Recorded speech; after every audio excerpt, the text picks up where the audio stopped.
Thank you so much for taking the time to sit with Newsmax. It's a pleasure to be with you. Pleasure to me too. Thank you so much. Given the developments in the Middle East, I want to ask about the shifting situation. Iran has consistently supported Russia by supplying military equipment and aiding the Kremlin's war effort. Why is Iran so committed to helping Russia destroy Ukraine? And do you believe Vladimir Putin will back the Islamic Republic in its escalating conflict with Israel? У будь-якому випадку ніхто не хоче. No one wants war in any region, despite the actions of the Iranian regime. And Iran is fighting against us. They are supplying weapons and technology to the Russians. That's what makes him truly dangerous. Will the Russians help Iran? Honestly, they always have. The real question is whether they will do so openly. And I think that depends entirely on the strength of the United States' position. But I do believe a new wave of escalation is coming, with deeper Russian support for Iran. Russia has intensified its attacks in recent weeks, launching the largest drone strikes of the war. President Donald Trump says he's angry and disappointed by Vladimir Putin's increased aggression since peace talks began and has personally urged him to stop. What message are you sending the Trump administration on reining in the Russian president? No one has been able to stop Putin, and we have not stopped him entirely on the battlefield. The war is not over yet.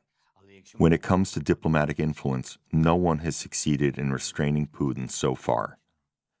He has not lost his desire to capture and destroy us. I am absolutely certain of that. That is why I believe Trump can stop him.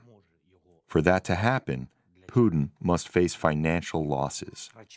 Only by losing money will he be unable to grow his army or fund the military sector. Then he will begin to face internal problems. That is a fact. To make this happen, sanctions must be enforced. And diplomatically, as for Trump, I don't know whether he can or cannot. But the fact is, he is the President of the United States. He must be able to influence any aggressor in the world. And Putin is certainly one of the most dangerous. And has the Trump administration been responsive to this? Are they listening? They hear us when it comes to sanctions against Russia. When we had the meeting at the Vatican with President Trump, we understood each other. We talked about the banking sector, the shadow fleet, and also discussed oil prices. It is very important for us to limit energy resource prices, specifically to enforce price caps on Russian oil, because that is the main source of profit for Putin. But are sanctions alone enough to compel Vladimir Putin to agree to peace? Maybe you're right. Maybe sanctions alone are not enough. But they are definitely a very strong tool. Things become truly painful for Putin when Russia cannot dodge or avoid sanctions. And crucial components for missiles, including ballistic missiles, are no longer delivered to him. Sanctions are the first step, but military support is the next crucial phase. Any statements or suggestions about reducing aid to Ukraine, implying that we are on equal footing with Russia, are deeply concerning. Russia is the aggressor. They brought this war. They don't want to end it. It's unfair to suggest that we are on the same level or seen as the same. That's why the wording must be clear and specific. If Putin doesn't stop the war, sanctions must become stronger, the strongest. If Putin refuses to return stolen Ukrainian children, then Russia is a terrorist state, and it should be officially recognized as such by the U.S. Congress. These are critically important issues. Ukraine must be able to stand and continue to stand until this war is over. For that, Ukraine needs weapons and support, at the very least because Ukraine is safeguarding the security of the rest of Europe. So adding on to what you said there, Defense Secretary Pete Hegseth announced that the United States will reduce military aid to Ukraine this week. He announced that. Were you informed of the decision beforehand, and what impact will that have on your country? I was not aware of that beforehand. I really hope those are just signals and not action. I would like to talk with them about that. We'll have the opportunity, I believe, during the upcoming Canadian G7 summit to speak with President Trump. And these are very serious words and substantial decisions coming from the U.S. Defense Secretary. They are painful. Even just the words are painful. Why? Because war is not just about weapons. War is, first and foremost, about people, and the morale of those people is the most important thing.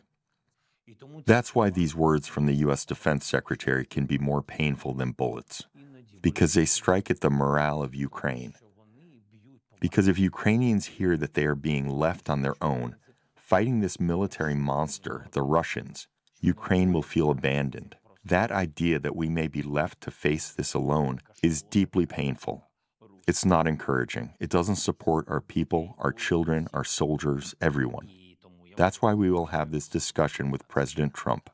You've said that the Kremlin is dragging out peace talks with the illusion of dialogue, and that Vladimir Putin is buying time rather than seeking peace. And as a result, you've called on the US and the EU to take more concrete action against Moscow. You outlined what you would like them to do.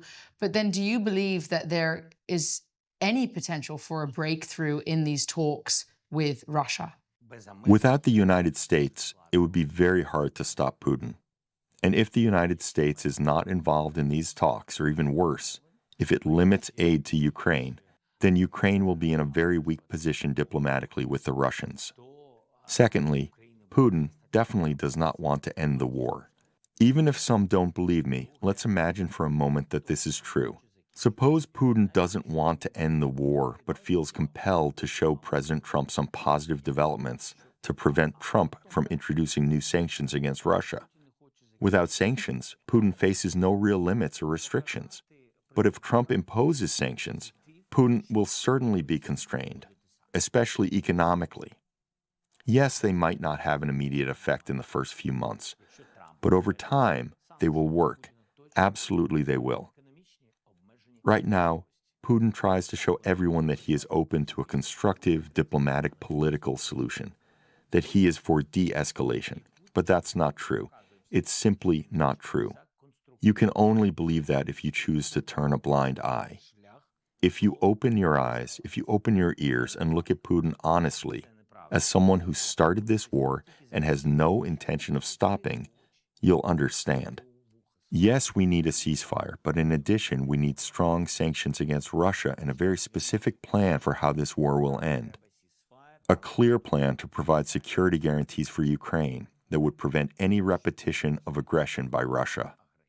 Do you take issue with the Trump administration engaging directly with Vladimir Putin, something that the Biden administration chose not to do? Well, I can't tell President Trump how to conduct dialogue. He is the President of the United States, and he can do whatever he wants. Still, I believe that Putin does not want to end the war. In the end, he will deceive Trump. The whole world will see the kind of person Putin is. Putin is only willing to take steps toward de-escalation if he is under strong pressure. Nothing else will work. Today, the dialogue between the U.S. and Russia resembles what feels to me like a warm conversation. And I do not think that you can stop Putin with that kind of mood. I'm being honest with you. I think it does the opposite. Putin likes it. That's why we need to change the tone, the intonation. It should be clear and firm. Putin has to understand that the United States will support Ukraine. So I don't know what they're discussing with each other. But as a president, I'm focused on the issue of Ukraine. And I believe that talking about Ukraine without Ukraine is not the right thing to do. Discussing and deciding on certain issues without us is simply not fair.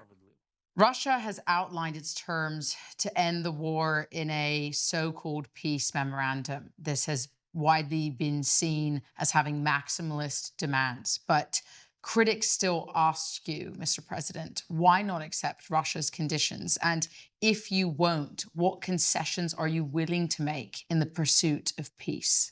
Well, the issue is that Russia wrote this document fully aware that it does not comply with the Ukrainian constitution, Ukrainian law, international law, or the wishes of the Ukrainian people.